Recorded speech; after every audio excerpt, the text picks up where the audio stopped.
Eee, evet, bu kitabın şu silsile orada yazılmış olduğu sayfayı size gönderdim bakmanız için. Ama bunu öğrede de okamıyorlar, okuyamıyorlar. Ben hatta öğrede Ankara Üniversitesi'nin profesörü var, Necdet Tuğsan Efendi. Onlar Ahmediye Hoca Ahmed Yesevi Kaddas Sirruh'un uğrunda çalışıyor. Burada Ahmed Yesevi Kaddas Sirruh'un ismine bir üniversite var Kazakistan'da. Orada da ayda bir kere onlar ders veriyorlar. Onlar Farsçayı çeviriyorlar Türkçe'ye. Ama onlar da bunu anlamadılar. Onlar bana dediler ki sen bunu e, bilgisayar bilen birisinin yanında oturup düşünüklü düzgün bir şekilde yazmayı başlayın. Bilgisayarda düzgün yazıldıktan sonra biz yardım ederiz dediler. Yani eğer bunu ben size göndersem bunu orada okumamıyorlar. Çünkü Çağatay Türkçe'de yazılmış. Burada hatta Afganistan'da bile çok az insanlar bunu okuyabiliyorlar. İnşallah biz gayret edeceğiz. Başka da bir muritlerden birisi var.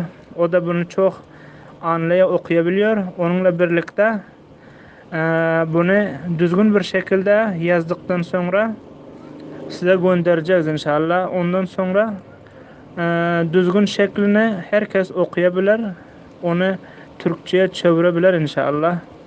Bu bir size sembol olarak gönderdim. Yani bu bizim silsilemiz var. Ya iki yerden gelmiş olan Abu Bekr Sıddık radıyallahu teala Hazreti Ali Kerimullah Vecih tarafından gelmiş olan onun silsilesine bir delil olarak size gönderdim inşallah.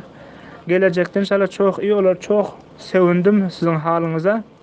İnşallah size çok yakışmış bu tarikat.